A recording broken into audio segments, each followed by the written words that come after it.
Today, we are on a mission. We are on a mission to find the elusive capybara.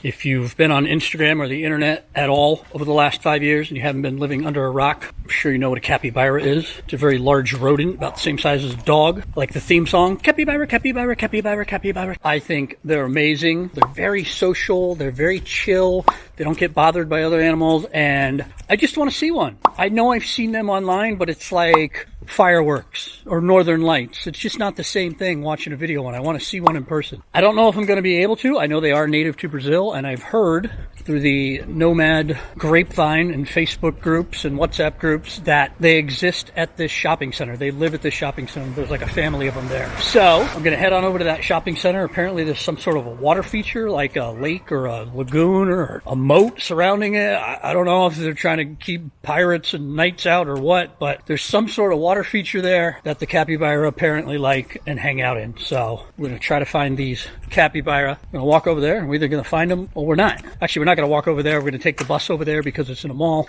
Got my laptop with me, which speaks to the safety of this part of Brazil. Can you imagine doing that in Rio? I got my umbrella because it's cloudy, although to be honest, you should always have your umbrella with you in Brazil or in Colombia, whether it's cloudy or not. Even if the forecast is calling for solid sunshine, you never know. And oddly enough, you should never have your umbrella with you in Lima, Peru. If you've ever been to Lima, Peru, every time you walk out the house, you're like, it's going to freaking rain. But it never does. It never does. It's just cloudy and looks like it's going to rain every day, but it never does. I'm kind of hustling right now because I don't want to miss the bus.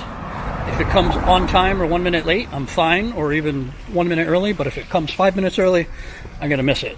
As my mom would say, I am hustling my bustle.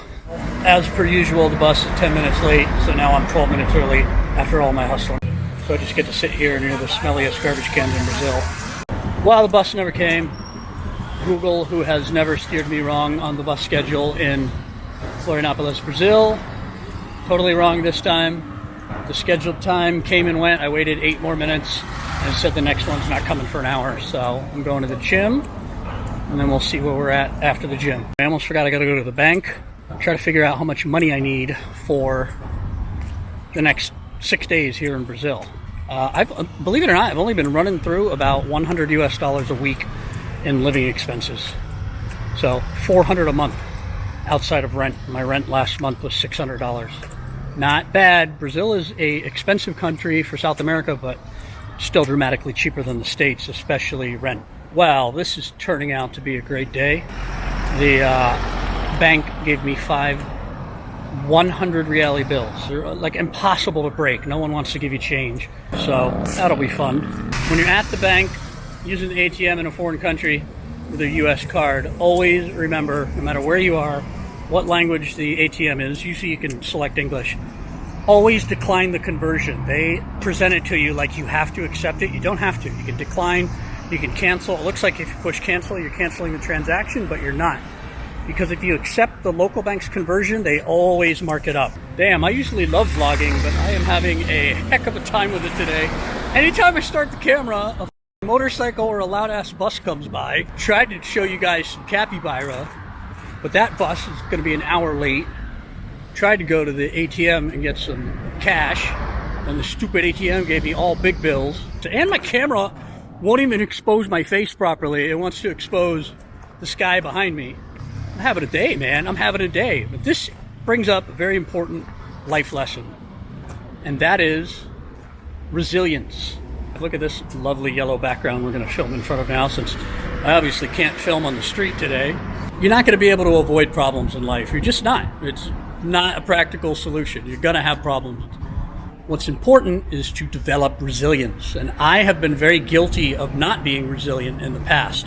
The last video I talked about why I'm leaving Brazil, because the women's situation here is terrible. They're just not into me.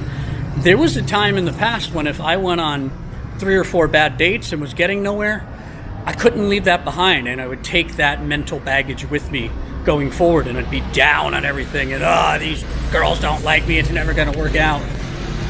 And I would end up being my own worst enemy with the next date. The thing that was getting in my way more than anything was now I'm bringing this negative attitude to it. I have a good friend in California, my best female friend.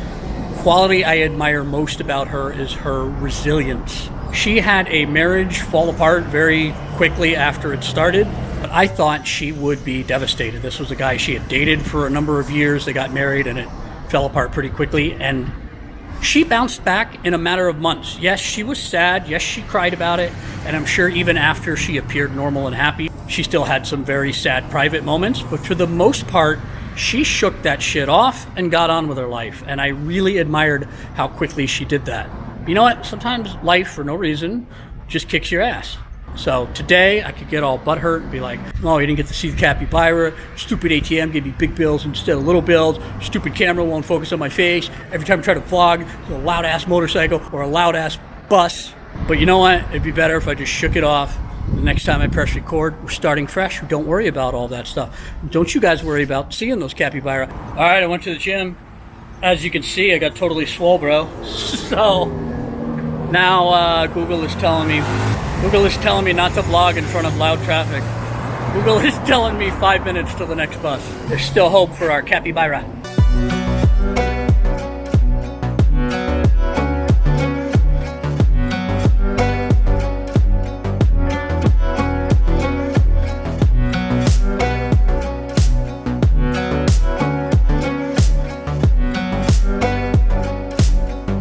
All right, I got off my bus ride through the mountains, and now I just need to go that way.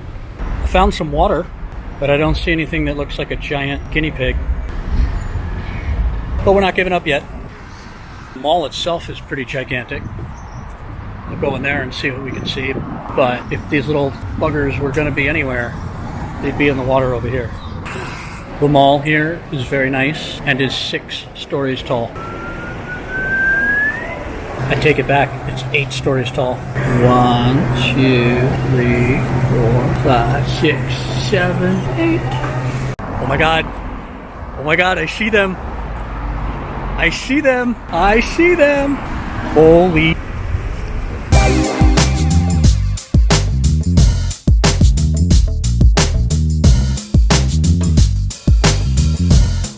I don't think that would trust me. They're so big. They don't really do much except eat. After Instagram, I half expected them to be riding around on each other's backs all the time. They're big. That one I'm pointing out there is like a large dog, like at least 120 pounds.